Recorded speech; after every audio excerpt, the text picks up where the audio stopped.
Já estamos aqui no estúdio da CBN Campinas, no caso eu já estava, Leandro também, mas César Urniani agora está aqui conosco para o quadro CBN Motor. Boa tarde para você, César, bem-vindo. Boa tarde, até que enfim, desta vez deu certo, né, de estarmos aqui pessoalmente. Estava com saudade de vocês. A gente olá também. Olá para vocês, olá para os ouvintes.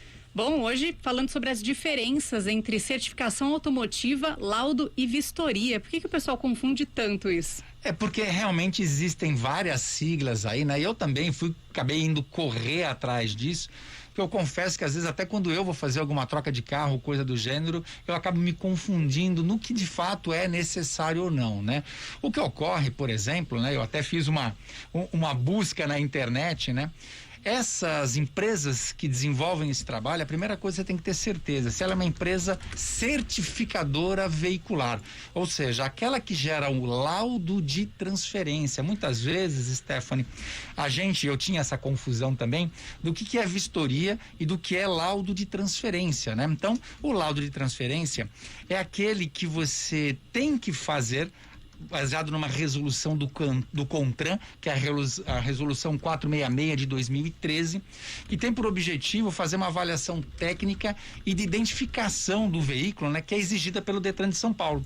A ideia é saber se aquele carro, o número de chassi, bate com o número de motor, se aqueles equipamentos que você tem no carro, que são obrigatórios, né, estão ali, se luzes estão operando da maneira correta, se a parte ali de lacre da placa ou o QR Code agora para as placas novas, é isso que esse laudo faz, para trazer um pouco de segurança, né, nesse processo de compra e venda do carro. Já é diferente de um laudo cautelar, já é diferente de um check-up mecânico, de uma certificação ambiental ou mesmo de uma certificação técnica automotiva. Estão trazendo aí o primeiro aspecto, né? Acho que o pessoal, eu, por exemplo, quando a gente já fez essa chamada aqui, se me pedisse para diferenciar, eu não saberia mesmo, viu? Pois é, por exemplo, um laudo cautelar, esse já não é obrigatório. O que o laudo cautelar faz quando você vai numa empresa que é certificadora veicular? Ele vai ver, por exemplo, partes da onde esse carro veio, o histórico dele, não só da parte estrutural, mas também da parte documental dele. Corre o risco de você estar comprando um carro sem saber, e ele, por exemplo, é um carro que já teve, por exemplo, um chamado de furto, um carro que foi, por exemplo, salvo de seguro, ou que passou por uma enchente. Então, o laudo cautelar, ele vai fazer uma busca documental do carro e também estrutural, para saber se você não está comprando um carro que foi salvo de seguro, por exemplo. E quando as pessoas então reclamam da burocracia, né? É uma coisa realmente necessária, né, César? O que você, como especialista, alerta para as pessoas? Muita gente, nossa, vou ter que fazer um monte de coisa, correr atrás da papelada, resolver isso, resolver aquilo. Eu troquei de carro, por exemplo, no final do ano passado, né? A gente imagina uma dor de cabeça muito maior, mas quando resolve, tá tudo ali em dia, tudo tranquilo, nada melhor que isso também, né? É uma segurança importante, Leandro, porque, primeiro, você está comprando um bem durável extremamente caro, Sim. Número 1. Mas se não fosse só por isso, esses laudos que você faz nessas empresas certificadoras, elas dão também para você a segurança de estar comprando um carro que ele está em perfeitas condições. Tanto documental, sob o ponto de vista de amanhã você não perder esse carro quando você vai passando por uma blitz numa polícia, por exemplo, e você fica numa saia justa, porque até você explicar que focinho de porco não é tomada, que você já comprou aquele carro daquele jeito e que você, na verdade, está sendo lesado e não é quem está lesando, né, alguém ou o governo como um todo, o Detran e daí por diante, leva um tempo, número 1. O segundo é a certeza de ter um carro em perfeitas condições para rodar com a tua família, não gerar nenhum risco, né, às pessoas que estão no seu entorno. Um carro que, por exemplo, não tenha atendido o recall, por exemplo. Então, esses laudos, no meu ponto de vista, são muito importantes. E não vamos esquecer que hoje se comercializa muito mais carro usado do que carro 0 quilômetro. Então, a chance de você ter aí dores de cabeça, se não tiver essa preocupação, ela é muito grande. E os laudos não param por aí, né? Você tem, por exemplo, certificação ambiental. Eu não sabia. Também não. Existem empresas, Stephanie, que você, por exemplo, vai prestar serviços para uma empresa que é totalmente comprometida com as questões ambientais. Aí você vai colocar um caminhão, você vai colocar um carro, uma empresa, né? Vai desenvolver algum trabalho de mobilidade ou de logística ali. Nada adianta essa empresa ter esse compromisso se esses carros não estiverem regulados, né? Seja um carro a etanol, a gasolina ou a diesel, de maneira a jogar menos poluição no ambiente. Então, algumas empresas que têm o ISO 9001, elas obrigam que essas empresas passem por uma empresa certificadora e comprovem que aquele carro não está emitindo mais poluentes do que deveria. Que coisa, né? Tem coisas que a gente nem pensava que existem. A gente pensa muito na burocracia, né? Como disse o Leandro, falar, vai ser uma dor de cabeça e tudo mais, mas tudo tem um motivo, né? Tem um motivo, e eu acho que o que acontece, cada vez mais a gente observa que estão entrando algumas empresas que são certificadoras veicular, né? Se me permite, eu tive que fazer aqui uma busca. Por favor, fique à vontade. E a empresa que eu acabei usando aqui, que esses dados estão lá, que ela mostra tudo que faz, é uma empresa chamada Alesca. E o que é curioso é que eu acabei ligando para lá porque eu fiquei com dúvida. Falei, peraí, vocês estão com um monte de... Eu dei uma de repórter mesmo, né? Mas o que é essa certificação técnica automotiva? E ela explicou um negócio que é bem curioso. Ela falou, às vezes você vai lá e pega uma certificação técnica automotiva e ele fala que a partir dali você tem tudo. E não é bem verdade. Por quê? Quando você faz uma certificação técnica automotiva, ela te entrega a certificação ambiental, um check-up mecânico, um laudo cautelar, mas ela não te entrega o laudo de transferência.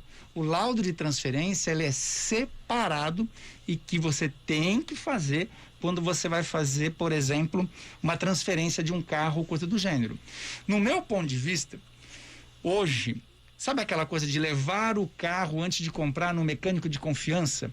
Ainda continua valendo.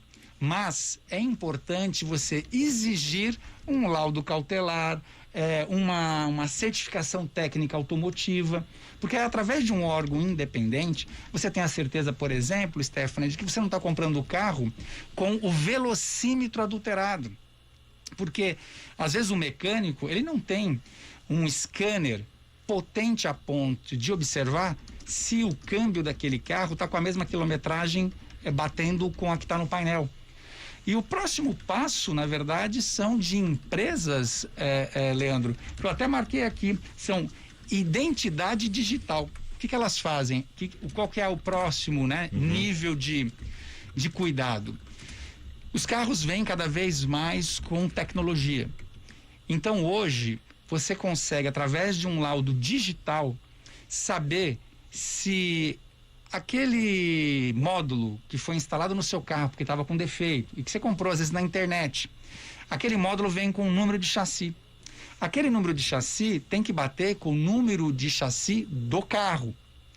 E aí, quando você vai ver, através dos dados BIM, porque eles estão conectados com todos os carros, e o dado BIM que existe na Receita Federal, você acaba descobrindo que você comprou pela internet um módulo que corresponde a um chassi de um carro roubado. Então, tudo isso vem com o objetivo de tentar diminuir também essas práticas, né, de roubo. Por que se rouba um carro? É muito simples, eu quero desmontar o carro e vender as peças. Sim. Então, estão cada vez mais criando meios de conseguir travar, né? Essa burocracia toda vem para travar essas fraudes que acabam acontecendo, que amanhã você fala, mas o que eu tenho com isso? Amanhã você para teu carro aqui, teu carro está sendo roubado, ele está sendo depenado, todas as peças estão sendo vendidas e estão sendo comercializadas. Quando ele passa por uma identidade digital, aquela peça já bate de que ela faz parte de um chassi de um carro roubado. Ou que, de repente, olha uma fraude que o pessoal faz que é incrível. Ele loca um carro de uma locadora, tira um módulo que está bom naquele carro, transplanta no carro dele e devolve para outro carro aquele que está com defeito. Ou seja, essas certificações todas têm por objetivo tentar parar, né, com todos esses crimes que são cometidos no mercado. E amanhã a Stephanie, tadinha, né, o Leandro ou eu, vamos comprar um carro, acha que tudo isso é uma burocracia boba e pode estar comprando um carro com peça transplantada de roubo, por exemplo, ou uma peça com defeito. Por isso, nosso ouvinte, quando for comprar um carro usado aí, não reclame da lista de coisas que você terá que fazer, porque é tudo para sua segurança. É como usar um cinto de segurança, por exemplo. Ninguém adora. Verdade. Mas é muito necessário. O que é legal é que, assim, o laudo de transferência, esse é obrigatório. Fazer, por exemplo, uma certificação técnica automotiva, não. Então, às vezes, Stephanie, quando você faz o laudo de transferência, que é lá a sua burocracia, já aproveita, no meu ponto de vista, já faz uma certificação técnica automotiva, porque aí nele já vai vir o laudo cautelar, vai vir o check-up mecânico. É uma extensão para você ter mais segurança naquela compra que você está fazendo. É uma sugestão que a gente dá aqui no CBN Motor para quem não quer ter dor de cabeça. Sem dúvida, já deu para sentir o gostinho, né, Stephanie? Daqui a pouco a gente vai trazer um trecho do podcast, né? Mas é o assunto do podcast também da semana, né? Exato. Lá você vai aprofundar mais, né, César? Lá a gente vai a mais detalhe, aí o Enzo me ajuda bastante, né? A aprofundar um pouquinho mais em cada um desses itens aqui de certificação, vistoria, laudo e daí por diante. César Urniani, do quadro CBN Motor, muito obrigada pela sua participação, pela sua presença aqui no estúdio. A gente fica sempre feliz de te receber. Muito obrigada, um abraço e até semana que vem. Quem sabe se você vem ou não sabemos.